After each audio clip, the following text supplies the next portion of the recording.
A lot of people, when they first start out, are extremely nervous. And they may be so nervous that they just bought a gym membership, but they just can't even go. They can't get themselves to a point where they're even comfortable enough to go to the gym. And this is really sad. It's sad not because, they're less of a person and they should feel bad about themselves. It's sad because they are ready to take a step in the right direction to make themselves healthy. They're ready to take a step in the right direction to make themselves fit. But something about the gym atmosphere is kind of intimidating. So I'm going to give you some good insight on how to deal with gym intimidation. So hopefully you can get to the gym and work out without worrying about anything and just enjoying being a healthier version of yourself. So when dealing with gym intimidation, one of the best things that you can do is to go in with a plan. So you might even go to the extent of having a day where you go literally into the gym, not planning on working out, to just walk around, see what there is, and plan what you're going to do in your gym time, okay? That could potentially be a great option. Once you do this, you can see, oh yeah, I recognize that exercise, that exercise is on that program I'm going to follow from online. You can kind of pick together the little routine you're going to do, and you can map out literally in your head where you are going to go from exercise to exercise to exercise, so you don't have to overthink. You don't have to think about, oh, all these people are looking at me, try to find something to do. No, you know exactly what you're going to do before you even step into the gym itself. Okay, so on top of this, you can also really stick to exercises that you know how to do and exercises that empower you.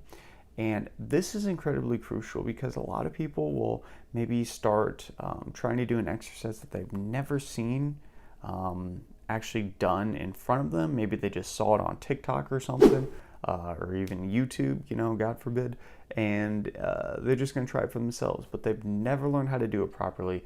They don't know how to do it properly, and that can be setting them up for embarrassment. So a great way to combat this is to do exercises that you know and empower you. Have somebody either show you how to do it, or just do ones where you know 100% what the machine does, what the exercise looks like, what it targets, and what you can do, so you can only focus that and not focus on the fact that you don't know what you're doing. And if you don't know what you're doing in a certain exercise, that's okay. There's resources online. My channel's got a lot of great resources. You can even hire a trainer that can work for you as well. In addition to that, you can also get some help from a trainer. Now, I've mentioned this numerous times, and it might not even be a specific trainer from the gym. You might even just know somebody who's really into fitness and health, and they work out a lot. And you might say, hey, can I just tag along for one of your workouts? And maybe you're not going to do it with them, but you can say to them, I just want to ask you a couple questions on things. And you can even just be explicit and say, I really just want you to show me how to work out. So, maybe a little cheaper that way. And you might find that you actually enjoy working out with that person. It can be a way to get a much better lasting relationship with them and help you to hopefully get to a point where you're confident in working out on your own. Now, bringing headphones is also another really, really good idea. And this is kind of self-explanatory because a lot of people nowadays are listening to podcasts, music, even TV shows, right? But it's something that should not be left unsaid, because the second you have headphones in, you aren't going to be concerned about all the other people around you. You aren't going to be able to be concerned about what that person's saying or thinking about me, right? Here's the thing. They're not saying or thinking anything about you. I just want to say that, but you might perceive that they are, okay? You might perceive that they are. So the headphones are great. I also really like the headphones when I was like talking about watching TV shows, because if you're doing some cardio where you're just walking or jogging or doing a Stairmaster, for example, for a long time, you can set up that Netflix and you can literally watch an entire show, and the time goes by so much quicker. And you might even start enjoying cardio because you get to watch some Netflix doing it. And who doesn't like watching Netflix? Who doesn't like watching Netflix? So in addition to the headphones, another thing that you can do is to bring in some comfortable clothing. And you might see people when they work out at the gym who are wearing really tight clothing. You might see people wearing very revealing clothing, and this is great for them, right? They're confident, they're used to it, but you don't need to wear these types of clothes. If you'd much rather wear like a baggy t-shirt and some sweats, that's great. If you want to try some of these tighter clothing, that's great.